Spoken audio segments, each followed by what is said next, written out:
নমস্কার। ঠাকুরমা স্বামীজি গুরুদেবের শ্রীচরণে প্রণাম জানাই। স্বামী চেতনানন্দ মহারাজের লেখা থেকে কিছুটা অংশ পড়ে শোনাচ্ছি।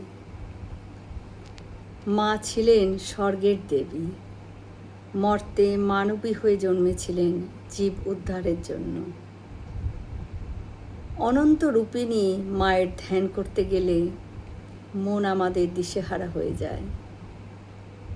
তাই আমাদের কল্যাণে মা কৃপা করে কিছু ছবি রেখে গেছেন, যাতে আমরা তার দিকে তাকিয়ে ধ্যান করতে পারি। ঠাকুর ঘরের বেদিতে বসা করুণাময়ী মাকে যখন দেখি আমরা, মনে হয় যেন মা আমাদের দিকে তাকিয়ে বসে আছেন। খাবার ঘরে পা ছড়ানো মায়ের সেই ছবিটা যখন দেখি আমরা, মনে হয় যেন তিনি খুশি মনে আমাদের খাওয়াচ্ছেন। উদ্বোধনে ঠাকুর ঘরে যখন মাকে আমরা দেখি, তিনি চোখ বুজে ধ্যান করছেন বা ঘণ্টা বাজিয়ে পূজা করছেন। জয়রামবাটিতে মাটির দাওয়ায় বসে মা দূরস্থ ভক্তদের আগমন প্রতীক্ষা করছেন,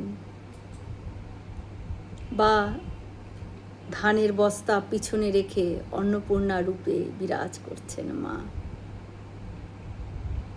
বিষ্ণুপুরের পথে কুম্ভস্থল চটিতে রাধুর সঙ্গে গরুর গাড়িতে বসে মা ভাবছেন, জননী জন্মভূমিশ্চ স্বর্গাদপি গরীয়সী। কখনো দেখি মা স্টুডিওতে কারুকার্যমণ্ডিত বেতের চেয়ারে রাজরাজেশ্বরী রূপে বসে আছেন। আবার কখনো বিদেশিনী নিবেদিতার দিকে তাকিয়ে স্নেহ আর কৃপা বর্ষণ করছেন। মায়ের মন্দিরে তার ফটোর সামনে যখন আমরা দাঁড়াই, তখন কিন্তু এই অনুভূতিগুলো আমাদের হয় না। আমাদের চোখ অজ্ঞানের দ্বারা আবৃত। মাকে দেখবার মতন চোখ আমাদের নেই। তাই মায়ের কাছে আমরা প্রার্থনা করব, হে জননী, তুমি আমাদের করুণা ভরে দেখো মা, কৃপা দৃষ্টি করো মা। আমরা যেন তোমায় স্মরণ মনন করতে পারি। আমাদের উপেক্ষা তোমার সাজে না মা। হে মা সর্বমঙ্গলা, তুমি আমাদের সকলের মঙ্গল করো মা।